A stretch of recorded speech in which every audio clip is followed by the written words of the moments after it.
Assalomu alaykum. Mana shu hurmatli meni ko'rayotgan insonlar, mana shu mebel sohasiga qiziqadigan do'stlar, akalar, ukalar, men hozir sizlarga mana shu o'zim haqimda ozgina ma'lumot bermoqchiman. Menda bu kasbga qiziqish maktab davrida boshlangan. Mehnat darsi bo'lardi. O'sha mehnat darsida ustozlar taburetka, ukazka, shunaqa narsalar yasatib, shu paytdan o'zida boshlangan qiziqish menga bu sohaga. 93-yil maktabni bitirganman. Keyin qurilish kollejiga Toshkentga o'qishga kirdim. U yoqdan kelib, o'qishni bitkazib kelib, qurilish sohasida ishladim ancha yillar. 97-yili uylandim. 97-yil uylanganimda mebel sohasiga imini yana nima qiziqishim ortganligini sababi ayolim olib kelgan mebelni yig'ib yanada bu kasbga qiziqishim kuchaydi. Shu bilan ham davlat ishida ishlab, ham bu yoqda sekin-sekin uyda qo'l nimasi bilan arrada atyorkalarda boshida ishlaganmiz biz. Shunaqa nimalar bilan.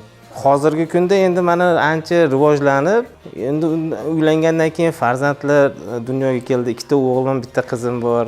2 o'g'lim men oliy nimalari institutlari bitkazishgan. Meni kasbimni ham qilishadi ular ham. Bu sohani уже 100% biladi, mebel sohasini. Ikkinchi o'g'lim Akbar bu sohani to'liq 100% egallab nima qilgan. Katta o'g'lim men stomatologiya institutini bitkazgan.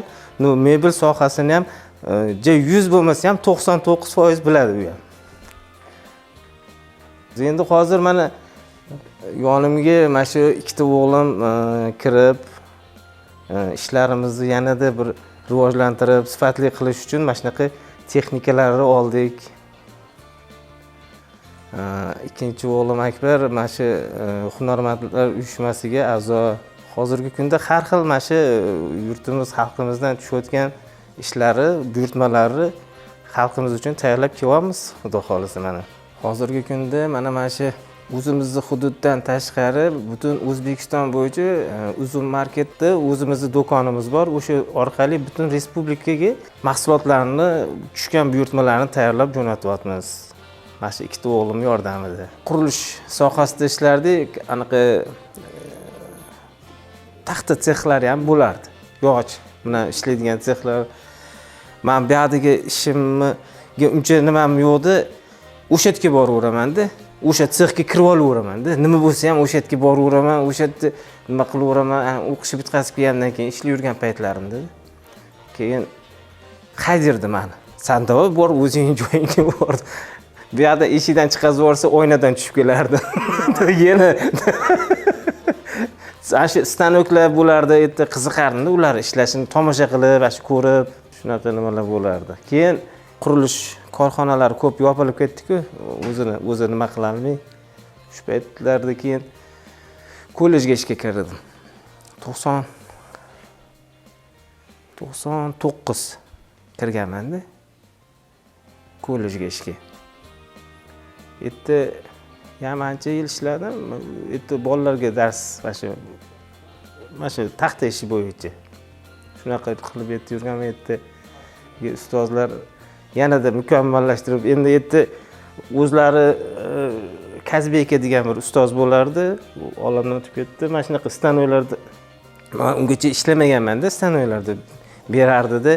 Mashina shunaqa razmerda qilib kelgan deb sekin o'rganib keyin endi mana shu darajaga keldi. Bu kichkinaligida u paytda velosipedda borilardi-da. Endi masalan, mana shunaqa xonadonlarga birov ish bo'ladigan bo'lsa, bu maktabga borishni nima qilmasdi, men bilan ketib qolardi-da.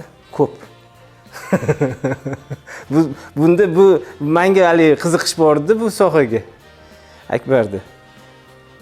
Bitta joyda ishlayotdi. Bundan keyin uy egasi so'radi-da, nechinchi sinfda o'qiysan? Shu paytda 4-mi yo 5-sinfda o'qiydi. ko'p bormas edi-da. Ko'proq bormas edi maktabga. Men bilan ketib qolardi. Shu bilan uy egasi necha sinfda o'qiysan? Mana shunaqa 5-sinfda. Keyin ko'rdi-ku buni ishlayapti. Meni yonimda drill shurub buryapti, unaqa qilyapti. Shuni u kishi aytayotdi-da, 5-sinfda bunaqa ishlasa 11-sinfni bitirguncha bo'ldi, usta bo'lar ekan-ku o'shada. Shunaqa voqealar ham bo'lgan.